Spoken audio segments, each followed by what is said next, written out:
D, wait for it, delightful. Check out the name tag. You're in my world now, Grandma. What's up, nerds, and welcome to my week in review, where I come to you every Sunday with 3 entertainment stories that I personally find interesting, and then we discuss them down below. Now, also down below, you can find the articles that I read to bring you this video, and you can read them for yourself, or you can just watch this video where I'm going to read them to you or break them down for you.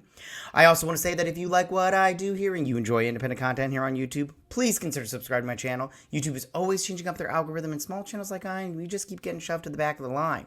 So please ask that you like, share, and subscribe, and I thank you in advance.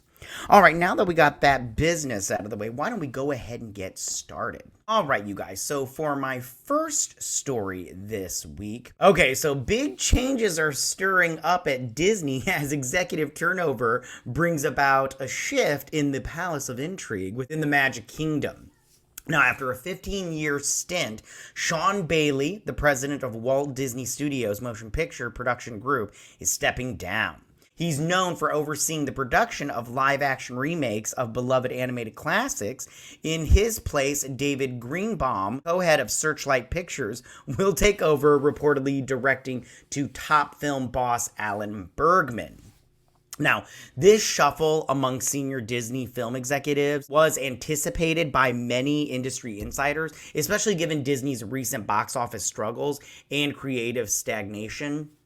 And Bailey's departure had been expected for some time, with rumors swirling about his potential moves to Amazon Studios or to Netflix. However, Bailey's contract with Disney was set to expire in 2025, prompting his decision to leave on his own terms. Now, despite his departure, Bailey leaves behind a legacy of successful live-action adaptations, including billion-dollar blockbusters like Lion King and Beauty and the Beast. Now, he started there with Tron, and it looks like Tron Ares will be his last movie that he produces there. Now, however, he has had recent missteps such as The Haunted Mansion and Jungle Cruise. I liked Jungle Cruise, but I can see how some people might not have liked it. I didn't see Haunted Mansion. I had no interest. Maybe I'll watch it at some point in time, but I just had no interest. And the fact that these he had a lot of missteps by putting a lot of his Disney live action remakes on Disney Plus. It didn't help him. Like Peter Pan and Wendy was a pure abortion of a movie, and that didn't do well. Also, Pinocchio was really not that great. And this suggests a shift in audience preferences, posing challenges for future Disney releases under Bailey's former division.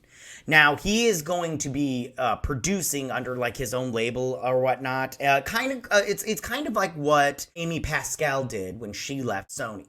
Because, she had her whole email scandal. I didn't think it was that big a deal, but, whatever. And then she went on to start her own production company, and now she just produces all the movies. So she plays a part in it, but she's not the head of the studio kind of thing. And there's no word yet if he is going to be producing Disney movies and still involved in the studio. But, that could be how it is. But so moving forward, he's just going to produce. So Greenbaum's appointment brings hope for revitalizing Disney's film slate, given his strong relationships with talent and filmmakers. And he's the guy, the other guy down below this guy's picture. Now, his success at Searchlight Pictures, coupled with his understanding of the streaming landscape, positions him well to navigate Disney's evolving content strategy. The focus now shifts to succession planning, particularly with Bob Iger set to step down as Disney's CEO in 2026. And Bergman's ascent, along with other internal candidates vying for the top spot, indicates a strategic move to ensure continuity and innovation in Disney's leadership. Now, meanwhile, Disney's upcoming slate of films, particularly those from 20th Century Studios, shows promise with titles like Deadpool and Wolverine, which I'm excited for, and The Kingdom of the Planet of the Apes, which I'm like, whatever, but they're both generating buzz. Now, this shift underscores the evolving dynamics within Disney's film ecosystem, if you will, and the potential for new opportunities under Greenbaum's leadership. And also, a lot of people are just wondering who's next as far as these executive goes. Bob Iger said that, executives will be held accountable for bad performance. And it just makes me wonder who's next, along with other people. Who's gonna step down, be fired, or step down, kind of thing. And I think it should be either one of two people: Jennifer Lee, who does Pixar animation, or Kathleen Kennedy. Hopefully, it's both. I think out of those two, I think Jennifer Lee will step down next out of those two, because I think that Kathleen Kennedy, for some odd reason, she just has the luck of the Irish, because she just keeps, every swing she gets is a miss. Every Star Wars project is a misstep, in my opinion. Nothing is good at Disney. I think they've really ruined Star Wars, and Kathleen Kennedy is the captain of that ship over there at Lucasfilms, and I think that she should have been fired years ago. But I think that she's got pictures of somebody, or she's got, gossip on somebody, and they're like, we can't fire her. But I think that maybe she should step down and be a producer, I don't care, just as long as she's not making decisions on that crap.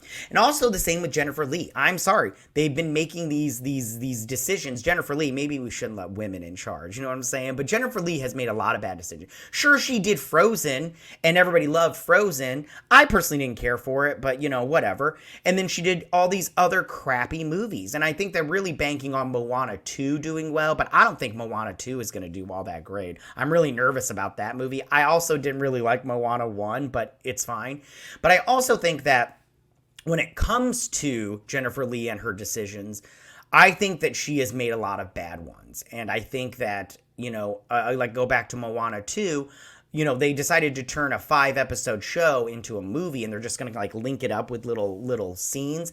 I don't know if that's going to work or not. This isn't an SNL episode, okay? This is a friggin' movie. I just don't know if it's going to work out, but we'll see how it works and everything. I don't know, man. But I do think it'll be interesting to see if anybody else has to step down and everything. But in this era of transition and everything, speculation is going to be crazy about Disney's future direction and the individuals poised to shape it and everything.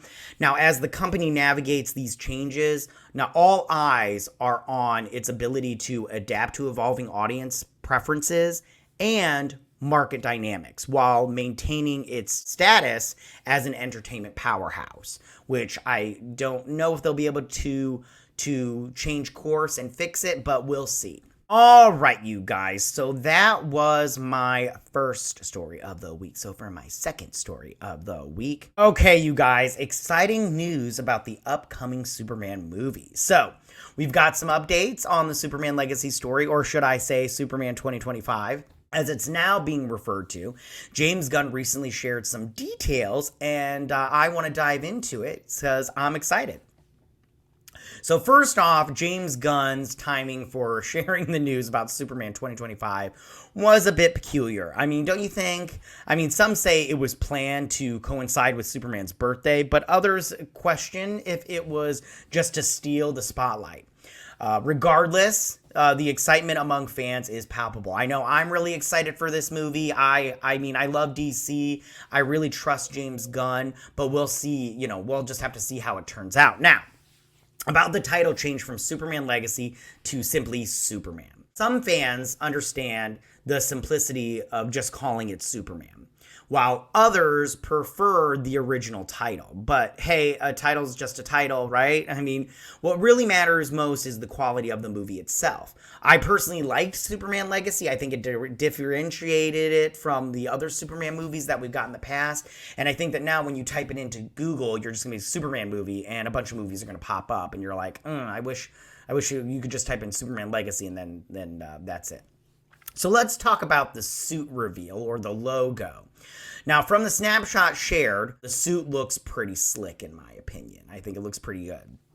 Especially with the snowy backdrop and everything, with the snow on the chest. And it's very reminiscent of the classic Superman suits, but with a modern twist, in my opinion. I think that the emblem seems prominent, covering the entire chest, which is a nice touch for visibility. And I mean, if we're comparing it to previous Superman suits, it seems to hold its own. I mean, the colors, especially the return to yellow, are a nod to tradition. Now, taking a look at it compared to other Superman suits, it's not much you can tell because it's so close up, But it isn't the logo that Isabel Marced leaked, perhaps intentionally, perhaps accidentally. I don't know. And it's black. It was black and white, and they switched to that red and yellow. Now, speaking of Isabel Marced, she had said in an interview that Madame Web failed because the male audience still hides a deep contempt for everything that is starring strong, independent women. And then she had praise for James Gunn and said that she just accepted it to be Hawkgirl in Superman Legacy. But when she read the script where Lois Lane is really the protagonist, Superman is the symbol, but she is the ideal brought to action while being a normal woman and real. So with her saying that crap, we'll see if that hurts the movie. I wanted to talk about it, but I didn't want to make a separate video. But I think Isabel Marced she's a fucking moron. I'll tell you that right now. Just keep your mouth shut, honey. Play the part, and because nobody cares about your frickin' opinion, okay? Moving on, however, leaked images should always be taken with a grain of salt, because we remember that infamous fake suit photo that circulated online. I have it up right now. I have to tell you right now, if this is fake, it still looks freaking cool. And if the suit, this fake one, they say it's fake. I don't know if it's fake. I don't know any of that stuff. I have no insight on this and everything, except for the fact that it looks cool. And if this is the suit in the movie, I will be 110% happy. I think this looks great. Now, on to the casting choices, okay? So, Rachel Brosnahan, she is playing Lois Lane, and she put up on her TikTok this little video that I have the picture of right here. And she put it up on her TikTok. It wasn't anything like crazy special, but I want to talk about it because she's playing Lois Lane, and Nicholas Hoult is playing Lex Luthor. And I think that these two in this photo look promising. In fact, they look great, especially Rachel Brosnahan, because you can see more of her than any of the other two. But I think she looks great. She looks like Lois Lane, in my opinion. I think you put on a brown leather jacket on there, bam, you got it.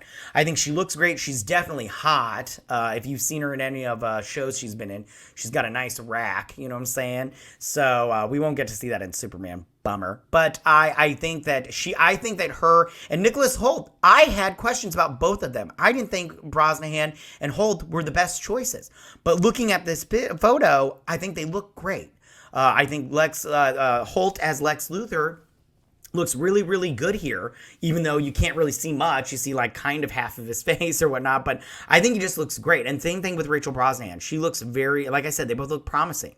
Now, my opinion on David Cornsweet as Superman is a little divided, you know. I mean, you know, some people say he resembles Henry Cavill, and I'm one of those people. I think he, you know, whenever I see him, I'm just like, it just looks like Henry Cavill, but younger, you know. And other people question his suitability for the role, myself included. The only thing that I've seen him in is that Hollywood show on Netflix. And I have to say, I wasn't impressed, in my opinion. But we'll see how that turns out. Now, regarding the storyline, there's been a shift from focusing on the Middle East conflict to an Eastern Europe. Now, the change simplifies the narrative, which is that Lex Luthor is going to paint Superman as a villain to pit all these heroes against him. It's a departure from the expected and could lead to some epic showdowns, which I'm quite excited for. You know, I think that really is going to be very, very cool. And I think it's if it's just Superman versus all of these other characters, I mean, that's gonna be cool, in my opinion. But I really liked the Middle Eastern conflict situation where Bialya was attacking Karak. And I really liked that storyline. I thought it was a great storyline. I didn't think they should have changed, but maybe this, you know, is better. I'm not quite sure. But again, I just thought that was a better storyline, in my opinion, and I wish they would have kept to it.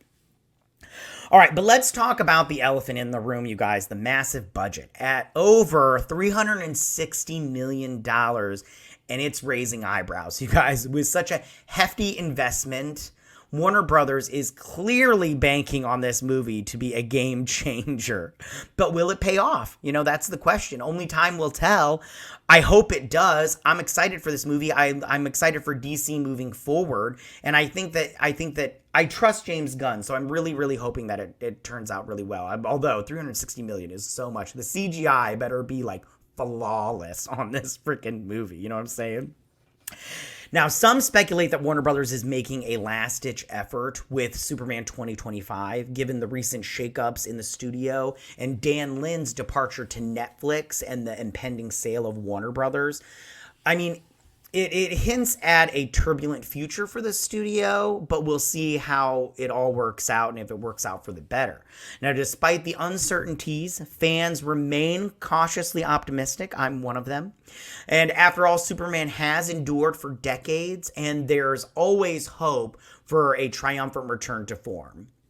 So let's keep our fingers crossed and see how this Superman adventure unfolds and everything. And make sure to stay tuned for any updates on Superman 2025. And remember, you guys, that truth and justice always prevails. All right, you guys. So that was my second story of the week. So for my third and final story this week.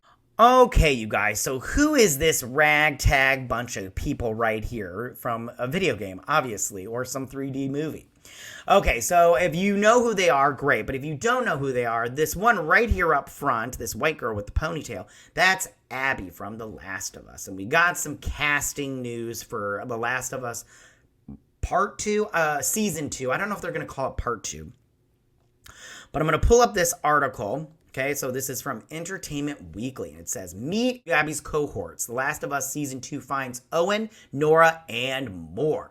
Now, before I get started on reading this article, I just want to say I don't know anything about The Last of Us, the video game. I didn't watch the cutscenes of any of it. That's a lie. I watched the first, 5 minutes and everything. But when his daughter dies, because I covered that show, and I have to, the show was not bad. It was just kind of boring. I was just you know how when you play a game, there's there's shoot 'em up and everything. I was expecting a little bit more of that, a little more action, and I got what the show was about. Talking about the human nature and everything. But I just.